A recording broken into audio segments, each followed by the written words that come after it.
Selamat pagi. Eh,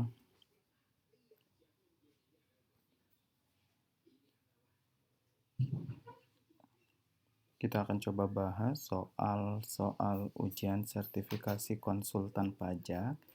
Ini ada soal USKP tahun 2010 untuk materi PPHOP dan SPT PPHOP. Yang pertama soal multiple choice dengan bobot 20%. Soal nomor 1, Undang-Undang nomor 7 tahun 83 tentang pajak penghasilan telah mengalami perubahan 4 kali, yakni tahun-tahun. Ini kalau kita baca soalnya, undang-undangnya nomor 7 tahun 83 tentang pajak penghasilan. Ketika ada pilihan jawaban diubah di tahun 83, artinya undang-undang yang sama diubah di tahun yang sama, dan itu sebenarnya tidak terjadi, maka pilihan jawaban A ini salah gitu ya. Dan untuk menjawab soal ini mau nggak mau teman-teman harus membuka undang-undang tahun berapa saja diubahnya. Untuk undang-undang PPH itu diubah di tahun 91, 94, 2000, dan 2008. Sehingga untuk soal nomor 1 ini jawabannya adalah C. Ya.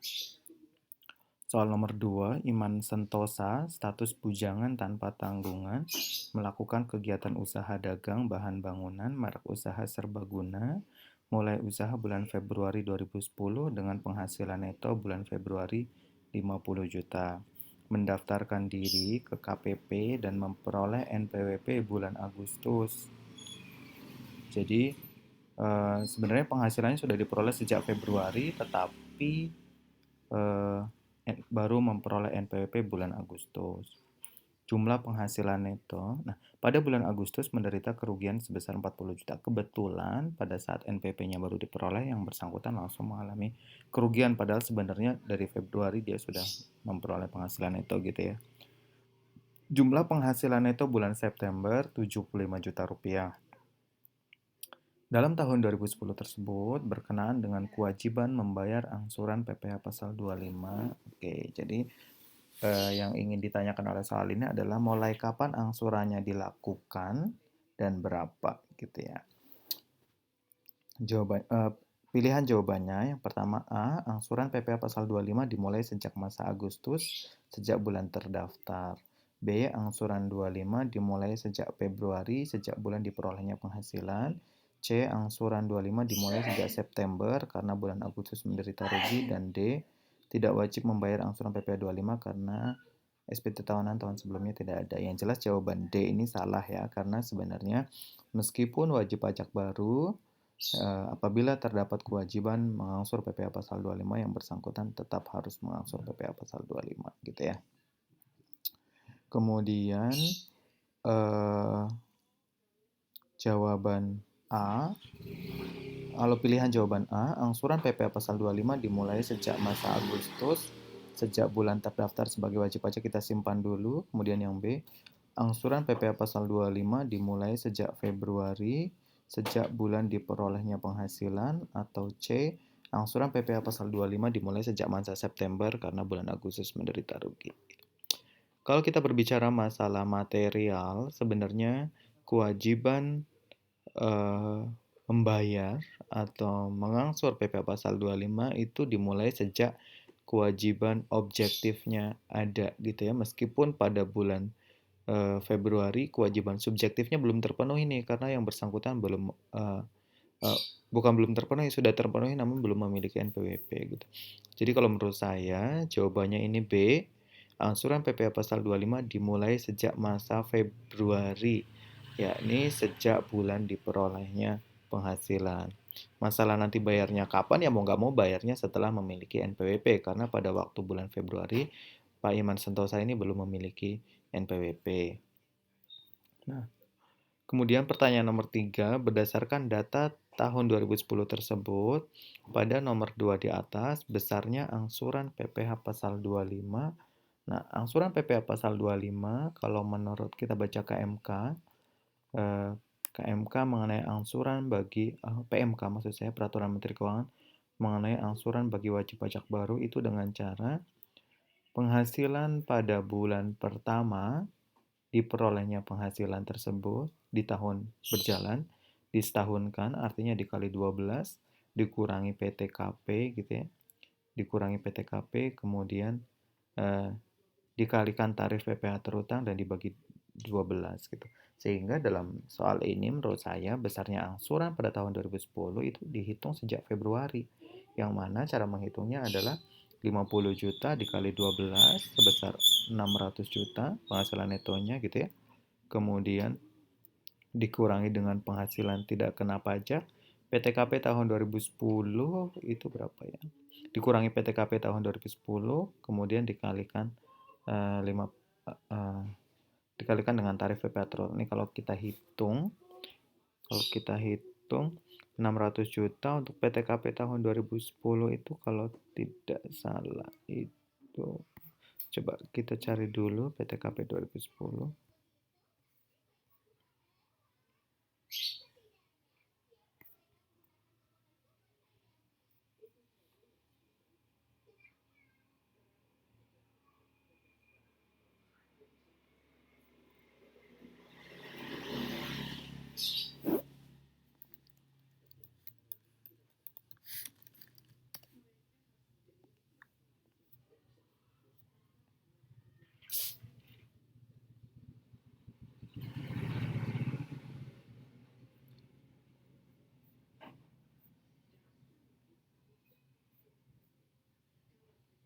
Ini kalau kita lihat PTKP 2010 untuk lajang itu 15.840 sehingga untuk Tuan Iman Sentosa itu cara menghitung PPh terhutang, cara menghitung angsurannya adalah ini kita coba hitung pakai Excel.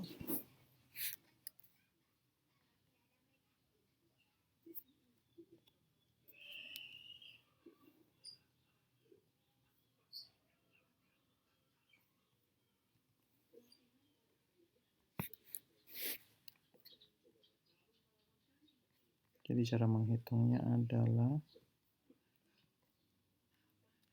pertama penghasilan bulan Februari itu adalah 50 juta disetahunkan,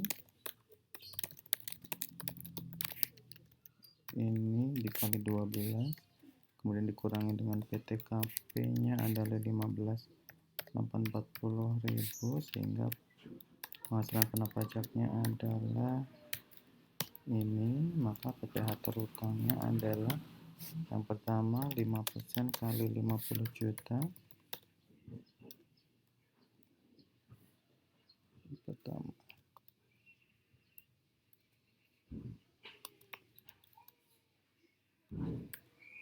kemudian 15% kali 200 juta,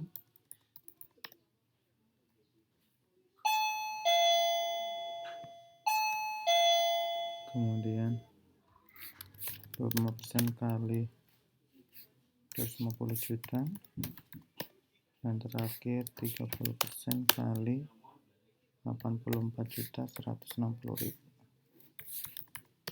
Ini kalau kita hitung, ini 2,5 juta, ini 30 juta, ini 62,5 juta,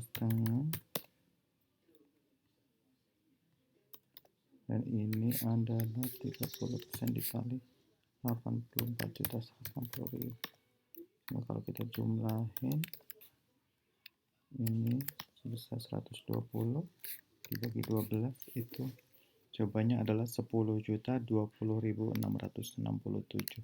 Sehingga untuk soal ini, soal nomor 2 ini jawabannya adalah B. Nomor 3 maksud saya.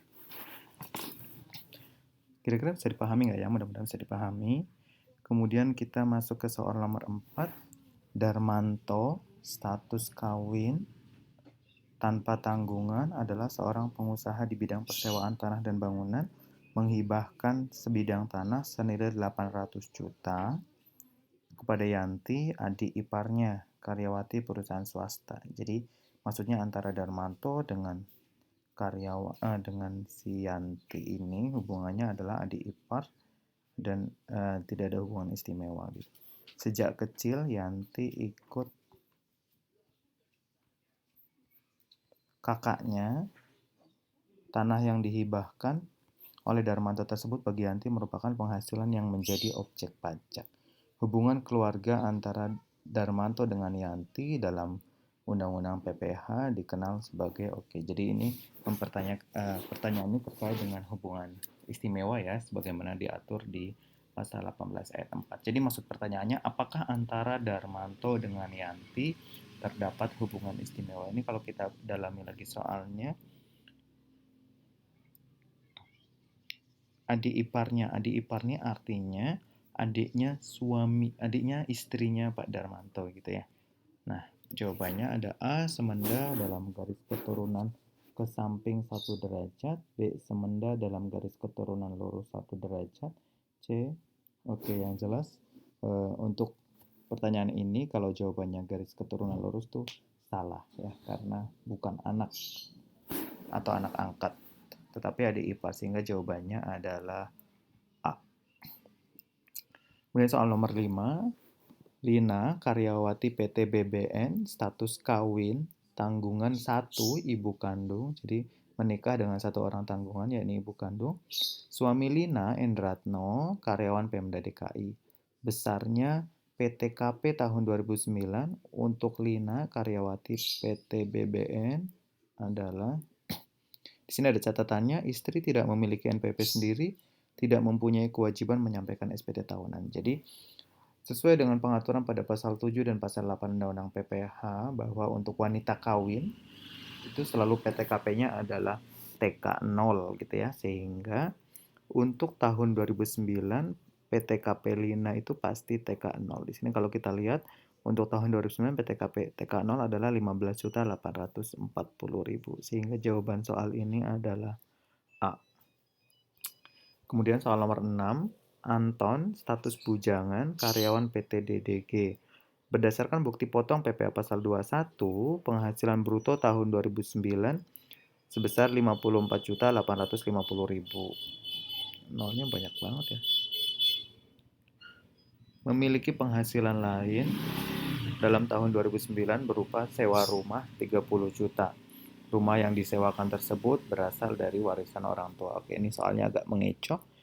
Jadi dapat warisan, tetapi warisannya kemudian disewakan lagi kepada orang lain dengan penghasilan sewa dalam 1 tahun sebesar 30 juta. Pertanyaannya, kewajiban perpajakan Anton pada akhir tahun adalah, oke, kita lihat dulu opsi pilihan jawabannya. Yang pertama A, mengisi SPT tahunan form 1770 SS karena penghasilan dari pekerjaan kurang dari 60 juta setahun. Ini salah ya, karena kalau kita lihat 54 juta ditambah dengan 30 juta itu sudah 84 juta. Jadi seharusnya Anton ini tidak boleh menggunakan formulir SS ya. Karena SS itu adalah total penghasilan termasuk penghasilan yang final. Kemudian B, tidak mengisi SPT tahunan tersebut karena merasa telah membayar pajak melalui pemotongan oleh pemberi kerja serta warisan rumah yang disewakan bukan objek pajak. Itu salah juga ya, karena meskipun telah dipotong PPh pasal 21 dari PT DDG, serta meskipun penghasilan dari sewa rumah itu sudah dikenai PPh final, atau bahkan warisan itu bukan objek pajak, kan penghasilan yang diterima bukan penghasilan warisan ya di tahun 2009, tapi penghasilan terkait dengan sewa dari rumah warisan. Jadi jawaban B ini jelas salah karena tetap ada kewajiban menyampaikan SPT tahunan.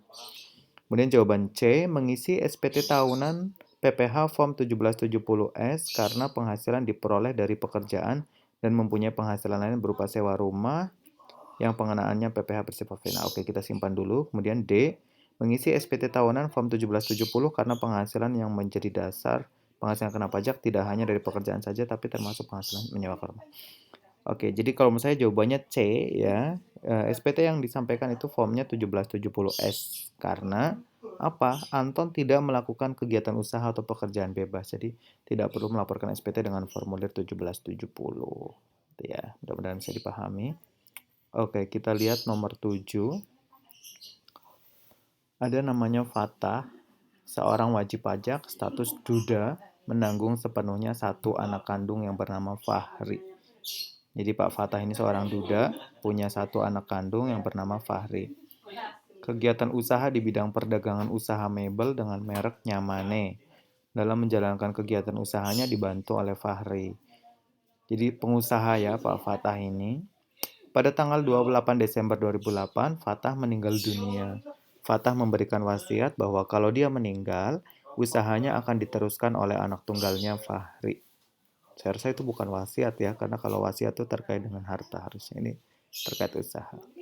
Status Fahri bujangan, umur 20 tahun. Merasa belum mampu, Fahri menyerahkan pengelolaan usahanya kepada pamannya Indra, status kawin tanpa tanggungan.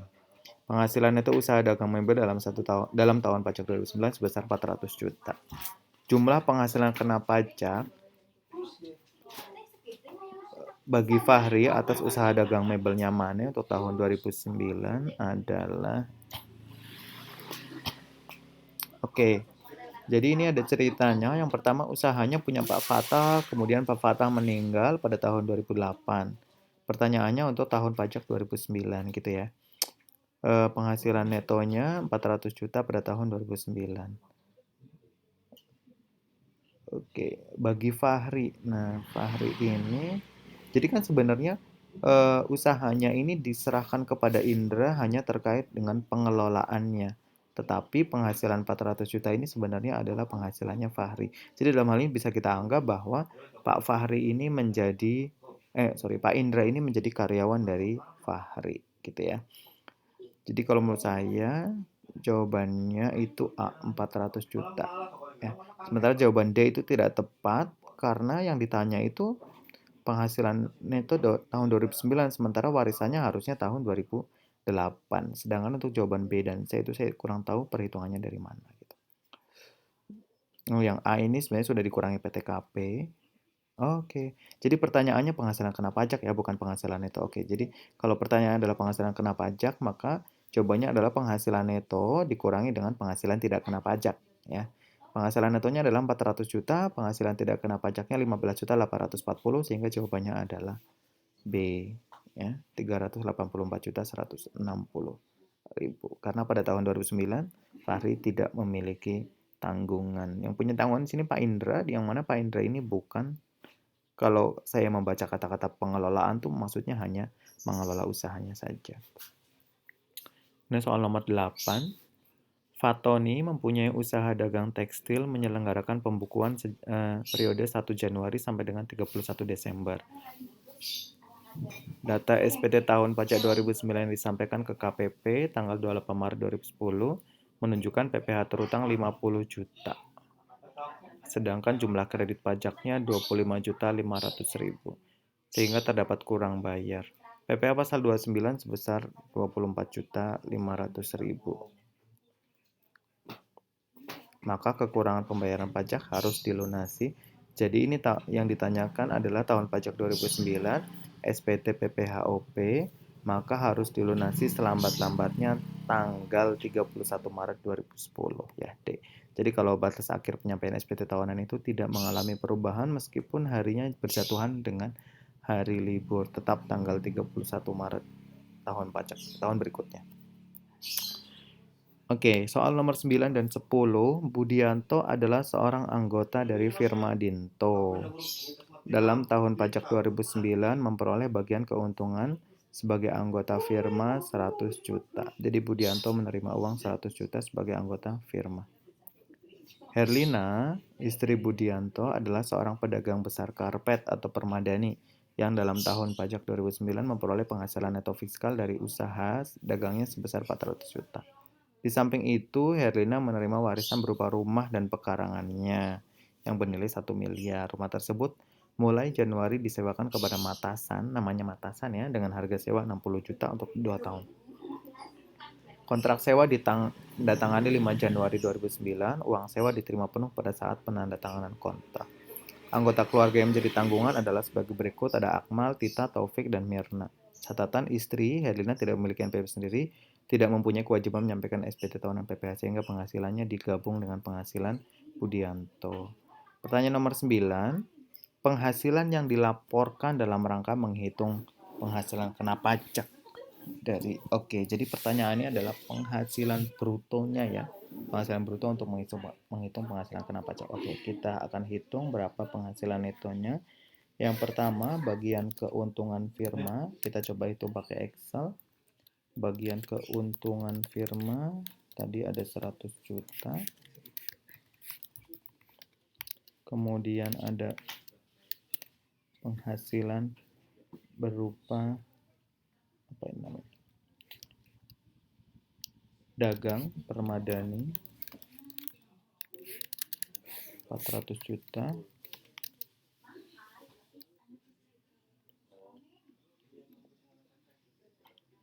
Sementara untuk warisan sendiri bukan objek pajak, warisannya sebesar 1 miliar. Ini bukan objek pajak ya. Nah, sewa rumah, penghasilan dari sewa rumah sebesar 60 juta. Dengan harga sewa 60 juta untuk 2 tahun. Ya, meskipun untuk 2 tahun, tapi 60 juta ini sudah diterima di awal, jadi tetap dilaporkan sebagai penghasilan di tahun 2009. Oke, jadi jumlah penghasilannya adalah, kalau kita jumlahkan,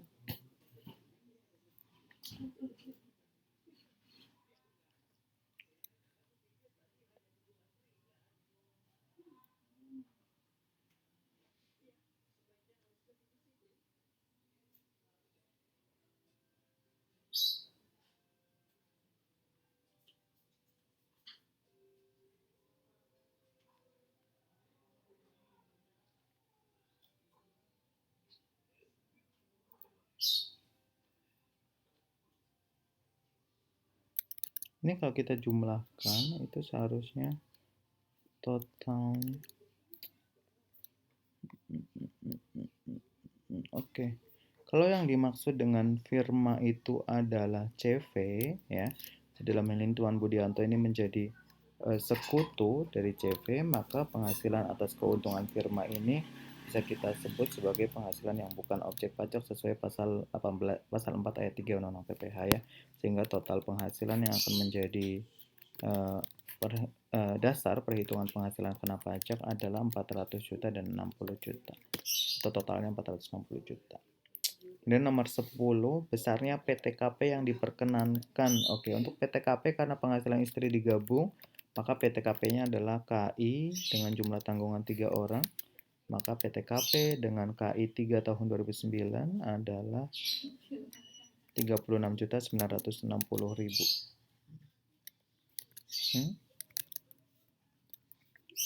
Oke, kita coba lihat tanggungannya. Ini masih SD 2009, tanggungan penuh, calon pegawai. Oke. Jadi seharusnya PTKP-nya adalah KI 3 dan untuk tahun pajak 2009 untuk KI 3 itu harusnya 36.960.000. Sementara di sini tidak ada opsinya ya. 2009.